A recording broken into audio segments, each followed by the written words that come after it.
কথামৃত পাঠ হলো। বিষয় ভক্তি কাকে বলে। শ্রী শ্রী ঠাকুরের উপদেশের তাৎপর্য ঈশ্বরে অনুরাগী ভক্তি।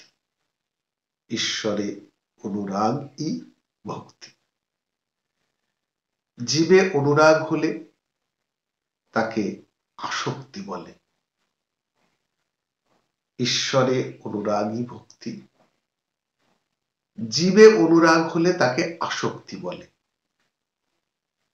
ঈশ্বরে যে অনুরাগ হয়েছে তার লক্ষণ জপ, ধ্যান, পূজা, পাঠ।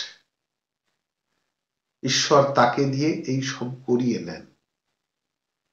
কিন্তু ঈশ্বরে শাস্ত্রসঙ্গত সেবাও বৈধী ভক্তি।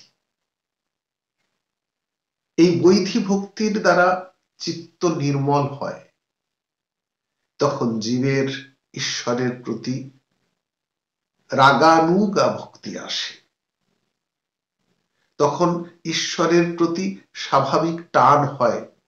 পরিষ্কার লোহা যেমন আপনি চুম্বকের দিকে যায়,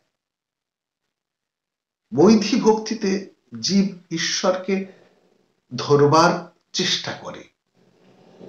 বলে আমার ভগবান লাভ করতে হবে, সেই জন্য সাধন ভজন করি।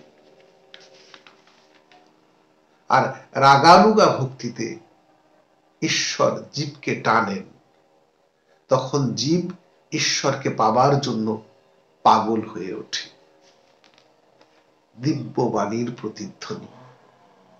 মূল বিষয় ভক্তি ও আসক্তি। স্বামী বাসুদেবানন্দের। সবাই ভালো থাকুন, সুস্থ থাকুন, সুন্দর থাকুন। জয় শ্রী শ্রী রামকৃষ্ণ পরমহংসদেব। জয় শ্রী শ্রী মা শারদা। জয় বীরেশ্বর বিবেকানন্দ।